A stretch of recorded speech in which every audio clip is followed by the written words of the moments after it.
Hi, my name is Chris Eisgruber. I'm the Provost of Princeton University and a professor here at Princeton in the Woodrow Wilson School of Public and International Affairs and the University Center for Human Values. It's a pleasure and an honor for me to be able to talk with you, the students of the YaLa Online Academy, today. In this lecture, I would like to talk to you about two very basic questions that will be important to you as you determine the future of your countries and your region. These are both questions about democracy and minority rights. And the two questions that I would like to talk to you about are these. What is democracy? And how can democracies protect the rights of individuals and minorities? Sometimes people think that it's very easy to say what democracy is. In fact, though, we have a lot of different ways of thinking about democracy, and figuring out exactly what it means turns out to be difficult to do. Consider, for example, some of the common things that people say about democracy.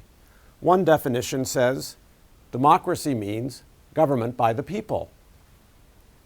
Another definition, equally common, says, democracy means majority rule.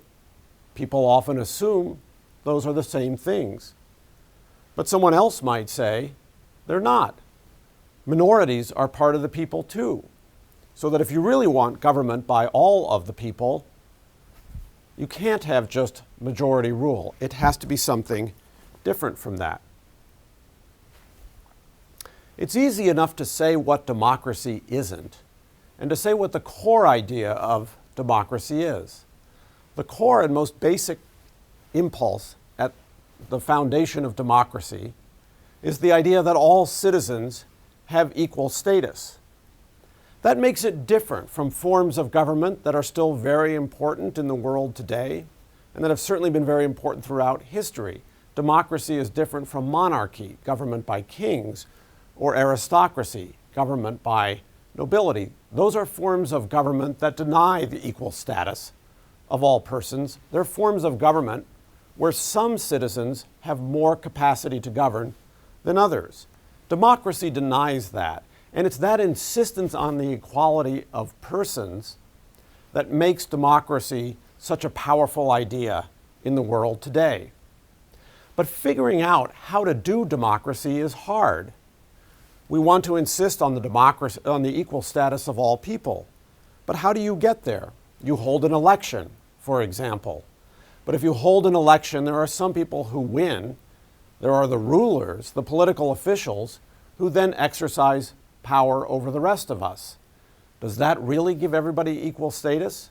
Or are we at risk of using elections in a way that creates an elite ruling class in the way that we worry about when we think about aristocracy? One way to make progress with the idea of the problem of understanding what democracy means is to go back to its roots. The idea of democracy comes to us from the Greeks. It's where the word comes from. One of the most important Greek thinkers about democracy was Aristotle. We have a bust here of Aristotle, or at least what's taken to be Aristotle. Don't think we know whether or not Aristotle really looked anything like this bust, because he's a Greek philosopher who lived more than 2,300 years ago. Democracy, according to Aristotle, was something that took place in small city-states. He had in mind Athens, in Greece in particular. Athens had only 30,000 to 40,000 citizens. Big for Aristotle's time, but obviously very small for our time as you think about your countries or the cities in which you live. And Aristotle said some things about democracy back around the time the word originated that seem surprising by today's standards. So Aristotle said, for example, that in a democracy, you don't have elections. You don't have voting for representatives. Those are things that we take as definitive today of democracy. Aristotle said in a true democracy, the laws are made by having everyone come together in a general assembly, so that all of the citizens, as many in a big city like Athens, as 30,000 or 40,000 citizens come together in a city and act as the general legislative assembly. And he said that instead of choosing people to hold offices by elections, that in a true democracy, because everybody is equal, people take turns. He said that office holders in a democracy should be selected by a lottery. And he said, along the lines of the concern that I expressed earlier, that if you choose office holders by elections, you will start to create an elite class and you won't have the kind of equality that democracy requires. Now, there are very attractive things about Aristotle's idea of democracy, even though that idea may seem very different from any democracy that we see around us today. If you're part of a democracy that really fits Aristotle's view of a democracy, you've got a real voice in that democracy. You're there in the legislative assembly. And when officials are chosen, you have the same chance as anybody else of holding that office. You participate in community discussions. You know the people who hold office, even if it's not you, it's one of the other small set of citizens, and you can talk to them, and you'll get your turn. And you'll get your turn even if you're not very popular, because you can win a lottery but not an election if you're not very popular, and even if you're part of some minority. You don't have to be powerful to win the lottery in an Aristotelian democracy. I like to say, these are my terms, not Aristotle's, I like to say that in this kind of democracy, it's an attractive form of self-government because people have both authorship and agency in that democracy. They feel like they're the authors of the laws. So when we say that these are our laws, if we're in an Aristotelian democracy, we can really say, I was part of the assembly that wrote those laws. I helped to author them. And they're active agents, they're participators, and they're doers in what the government is practicing or the business that it is conducting. They're not just somebody affected by the government. They're not just the objects of government, they're subjects within it. And that's what I mean when I say they are active agents. They feel as a result of a real sense of control over key choices that affect how their lives go. And that's an exciting idea. That makes sense of the idea of government by the people, and indeed government not just by the majority, but all of the people. Everybody's involved in making the decisions of government in a way that gives them authorship of the laws and agency in what the government does. But there's an obvious problem, and I've mentioned it already, with what Aristotle is offering if we try to transport it from 2,300 years ago to today's democracies. The problem is that this kind of idea only works in very small places. And indeed, you need more than just small size. You need the small size because otherwise you can't gather people together to participate in these legislative assemblies. People also need a lot of time if you're going to have these kinds of arguments about what to do and everybody's going to be a legislator and everybody's going to take their turn in office. And indeed, Aristotle's Athens was not quite as attractive as I'm making it out to be, partly because he found time for people to participate in government by excluding some people from it. So in Aristotle's democracy, women were not citizens, and the citizens held slaves who did a lot of the work, things that we regard quite rightly as inconsistent with democracy today. In the United States, we have some examples of things that actually look like Aristotelian democracy, according to his rules, where people gather all together in a community to make rules. We call it town hall democracy, and it takes place in a part of the United States called New England, but only in very small towns. And to underscore just how small the towns have to be, I'm showing you a picture here of a town meeting hall in Maine. This town meeting hall is where the town meetings take place. You can see it's just a big house. You can't have very many people. You need a small village in order for this to work. Our countries today are obviously much too large for anything that even remotely resembles town hall democracy. Indeed, in big cities, like Cairo, for example, Not even neighborhoods can meet in the way that Aristotle envisioned to have the sorts of discussions that he said had to happen in order to have a true democracy. Instead, people express themselves by voting. Since we can't all be part of the legislature and we can't all take turns in office, we vote for those who do, and that's our kind of equality. We cast a ballot. But there's a problem with that. Voices get lost. All you can do is vote for one of the options on your ballot. You can't make the kind of argument that you would make in a town hall meeting. And professional politicians come to power and rule over us. And we get this question again of whether or not that's really democracy or whether you have a difference in status. The problem is that these two things that I described as making Aristotle's version of democracy attractive get lost when we move from the small setting to the very large one. We might say that agency and authorship are at risk. In a big democracy, in countries the size of ours, we're unlikely ever to meet our country's leaders. I may vote for Barack Obama, but I've never met Barack Obama. We can't speak with our leaders. We often can't meet with them, and we can't speak with all of our fellow voters. There are lots of people casting these ballots. In Aristotle's democracy, you could have an argument with someone with whom you disagreed. Here, you can't even meet them once we get to countries that have millions or tens of millions of voters or hundreds of millions. Under those circumstances, how can we still secure these things that help to make democracy such an attractive idea? Equal status is part of what makes democracy attractive, but what really gives the Aristotelian model appeal is that it also gives you not just equality, but agency and authorship. Is that something that we can secure in modern circumstances? Is that something that you can hope to secure within your countries and your region? The task of political theory and of constitutional theory, and that's the kind of argument I'm going to make to you in a moment, is to answer questions like that.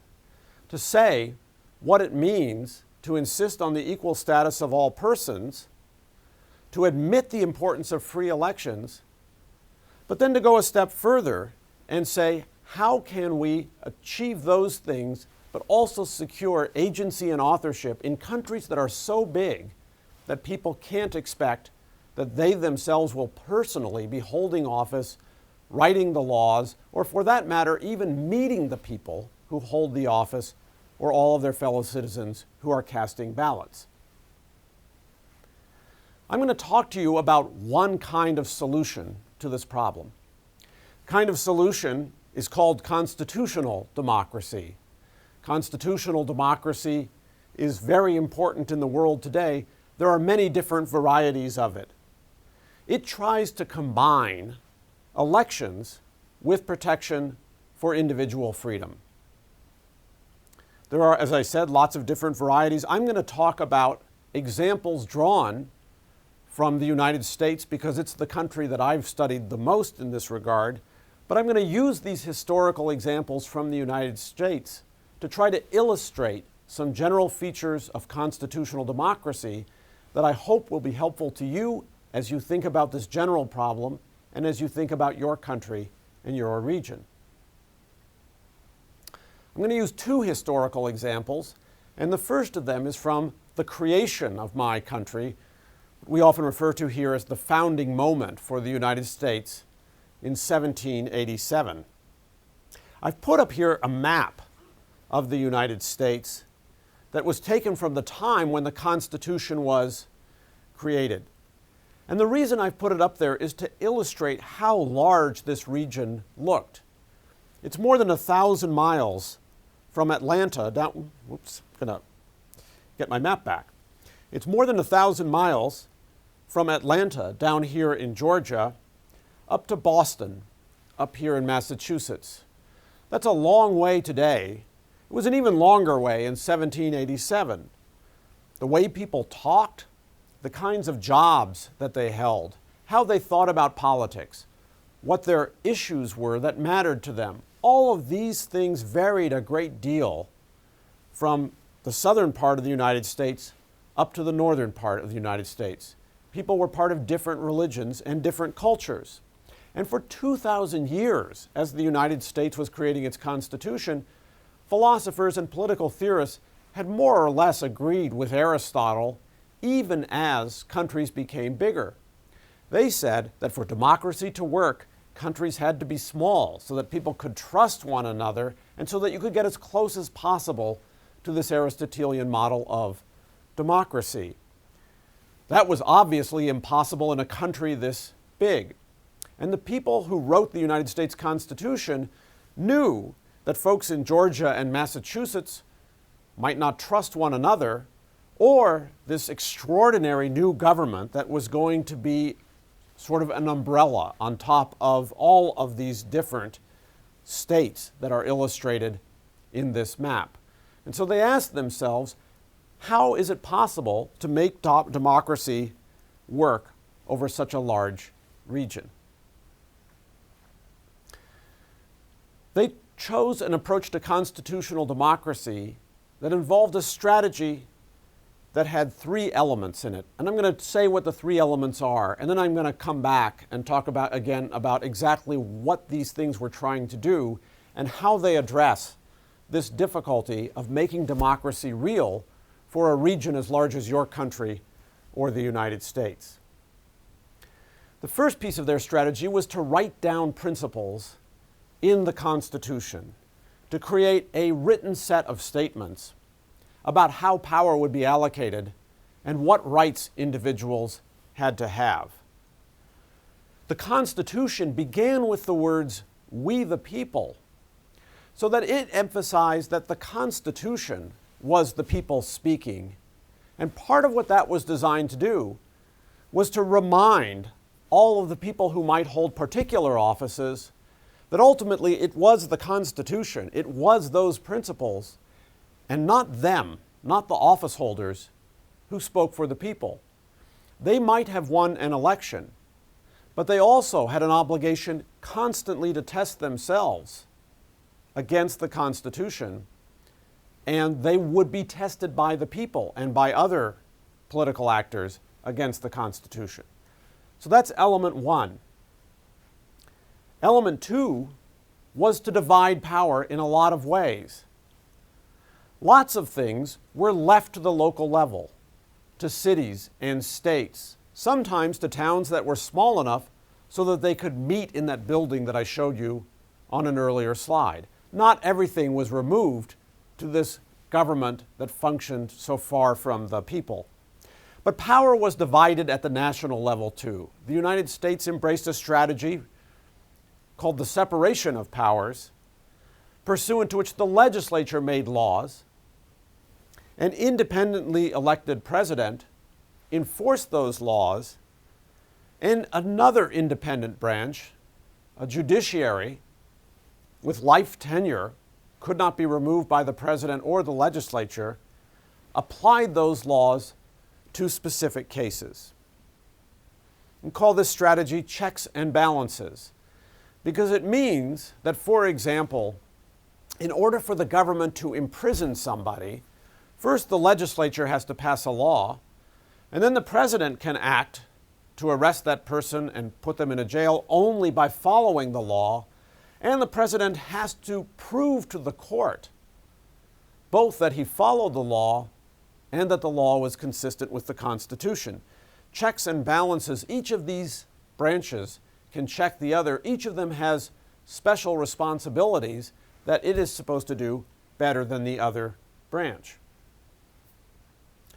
And finally, and I already alluded to this in talking about the last slide, the framers of the Constitution made the Constitution law. So they didn't simply write down the principles, but they stated in the Constitution that it would be supreme law, so that the judiciary would have an obligation and a responsibility to enforce the Constitution.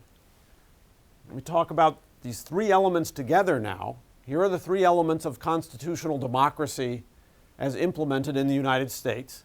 Write down the basic principles in a constitution, divide power, and make the Constitution legally enforceable.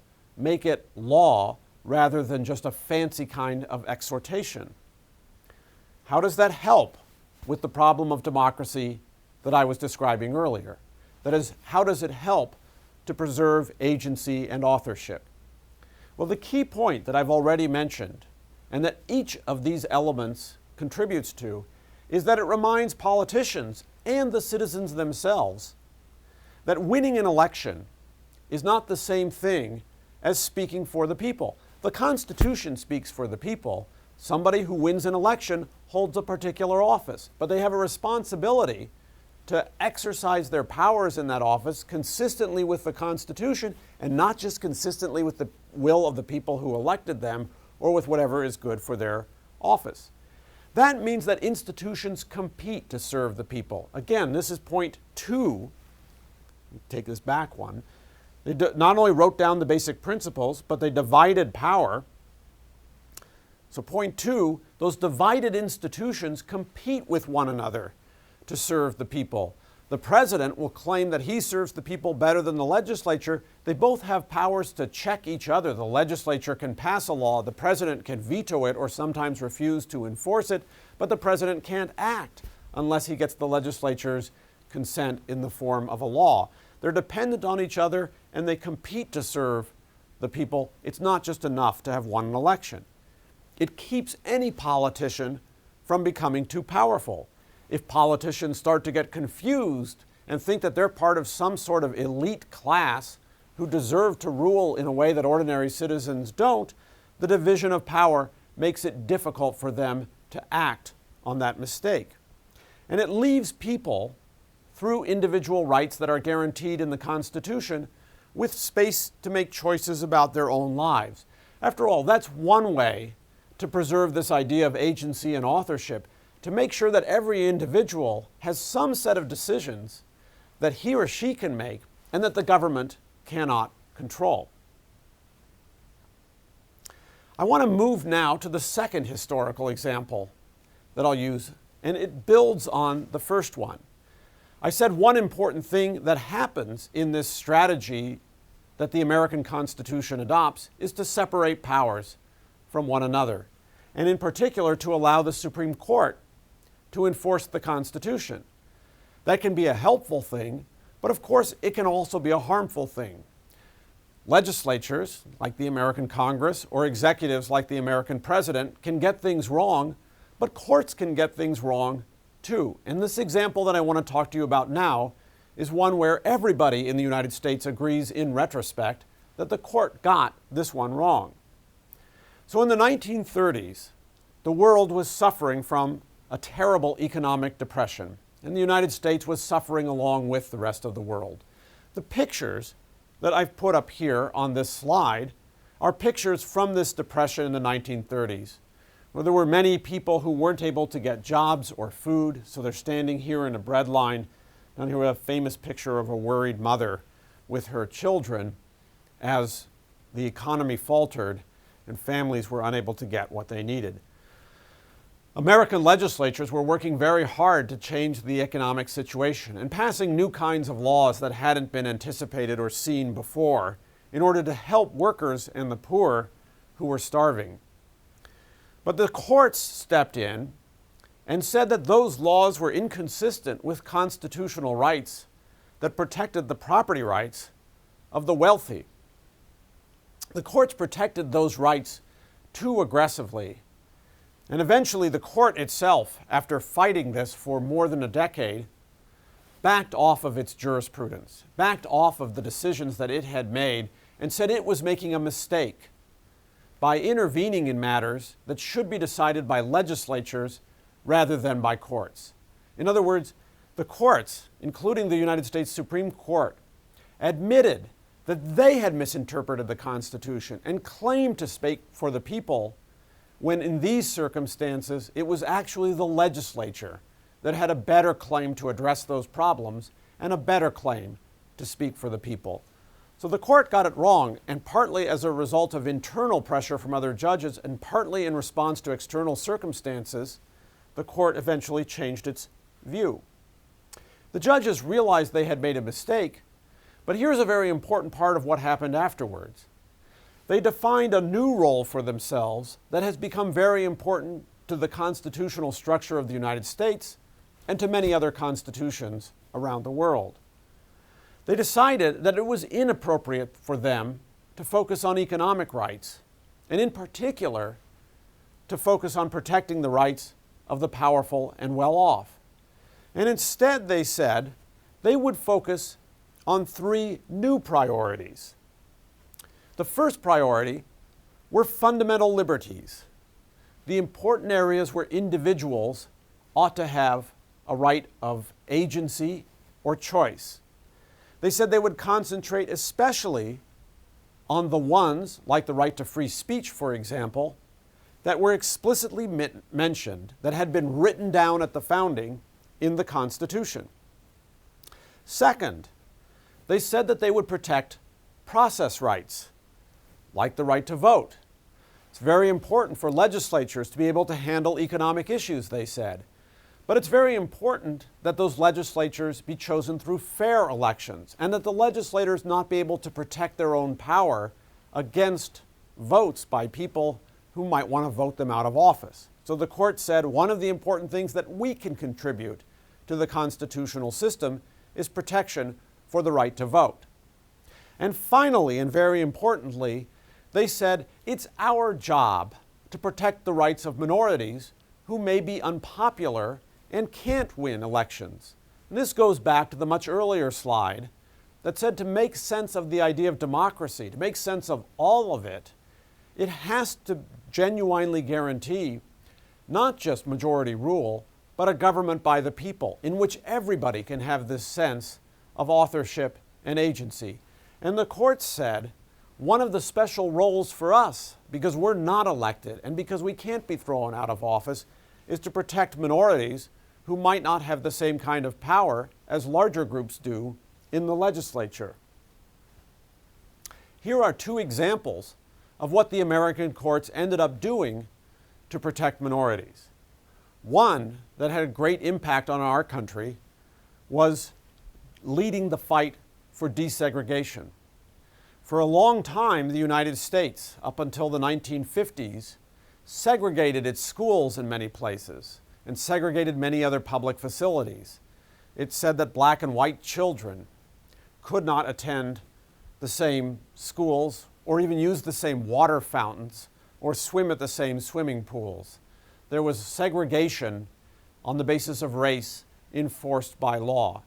In the 1950s, in a very famous decision called Brown versus Board of Education that provoked some uprisings in the southern part of the United States, the Supreme Court prohibited the government from having different schools or different facilities for children of different races.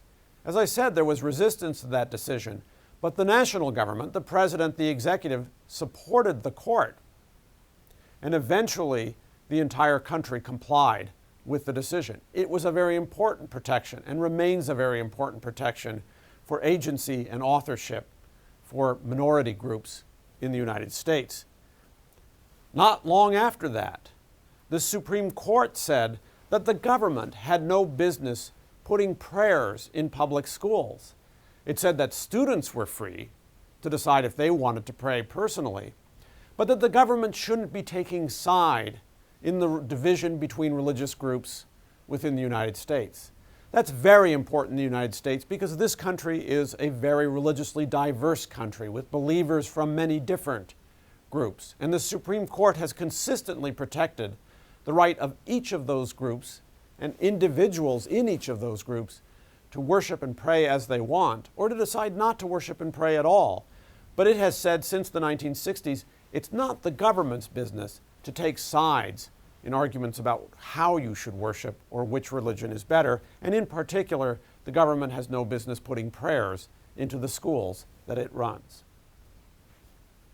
This new role for the Supreme Court, the role it found for itself after realizing that it had made a mistake during the New Deal era, that is, during this Great Depression, the new role promotes agency and authorship. It protects liberty, individual rights for persons, so that people can make some key choices about their lives. and it protects the right of people, including members of minority groups, to participate in and benefit from the political process. That's a way of guaranteeing a sense of authorship and a sense of agency. People can feel that it's their government and that they have some control over things that really matter to how their lives go. As a result of these changes, the Supreme Court now plays a very important role in the United States. It focuses this country on questions of individual and minority rights. It's the institution where debates about individual rights and about the rights of minorities get played out. It's still controversial, of course. Almost everybody thinks that some decision the Supreme Court has made within the last 10 years, to say nothing of its history, almost everybody thinks that at least some decision the Supreme Court has made is a wrong decision. And in fact, people tend to be very upset about the decisions that they think are wrong, precisely because people agree that individual rights and minority rights are so important. So here we have an example in this picture of people protesting outside the Supreme Court. That's not at all common. People get upset about the decisions. They protest what the Supreme Court has done. But people respect the court's overall role. They recognize that it's very important for a country to have some institution whose job it is to care about individual rights and minority rights. And even these disagreements and these protests are useful because it's a way of highlighting the importance in a democracy of those questions about individual and minority right. I want to conclude now by saying a little bit about what these examples mean for you and for your countries and your region. I mentioned earlier, but it's important to repeat, that when it comes to questions about how to implement democracy or about what a constitution means, there's no one-size-fits-all solution to the problem. There are lots of different institutional approaches. In the United States, we have a court in which judges have life tenure, we have a president who's independently elected, and we have a Congress that's divided into two different houses, and then we have all of these state and local governments. There's no other country that has a government exactly like that, and others have chosen institutions that work better for them. Many countries, for example, when they design their courts, decide that they don't want to have life tenure for their judges. Instead, they give them a 12-year term, after which the judges rotate off. That's a way of making sure that the judges don't begin to think of themselves as the wrong kind of elite class. The institutions chosen by a country have to fit the circumstances of that country. But that said, even though there are all these differences, most modern democracies now choose the strategy of constitutional democracy. They choose to address these problems with having democratic government in a very large nation by adopting written constitutions that divide power and that are enforceable by courts. And most modern democracies, this is an increasing trend, have courts that focus on protecting individual and minority rights. Democratic leaders have come to see it as an advantage to have one institution that regards it as part of its job description to care about the rights of individuals and minorities. So here's my concluding slide, and what I hope you'll take away from this discussion about the problems that we confront in our country and that you and your colleagues will confront as you think about democracy within your own country. I began by talking about Aristotle's definition of democracy, a definition that worked at a time when democracies took place in relatively small city-states. Modern democracy borrows from that this insistence upon treating people as being of equal status, being different in that way from an aristocracy or a monarchy. But the modern recipe for democracy has to work and guarantee that equal status with very large numbers of people, and it does it with elections, which we all think of as consistent with democracy, as essential to democracy, and they are, but it's elections plus. Plus what? plus the idea of the rule of law, of writing things down, for example, in a written constitution, so that exercising power is not the same thing as speaking for the people. To speak for the people, you have to speak consistently with law, and that means speaking consistently with not only what the legislature says, but with what the Constitution says. The rule of law based on written constitutions. Liberty rights. To have agency, people must be able to develop and explore their own opinions, and to the extent possible, actually to take action on those opinions, at least within the sphere of their own lives. Divided power. No one person or institution can speak for the people.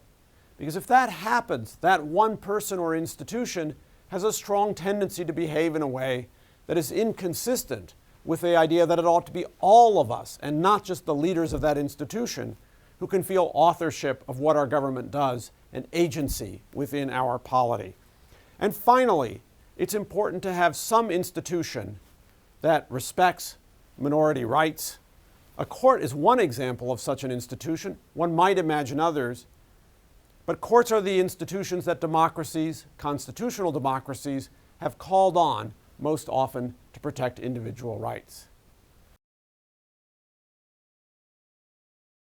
It has been a pleasure for me to talk to you, the students of the YaLa Online Academy, about these important questions about constitutional democracy. You will have an important role to play as your countries figure out how to address these questions in today's difficult context. I wish you all success and good fortune as you continue your studies and work with one another to solve the problems that confront your region.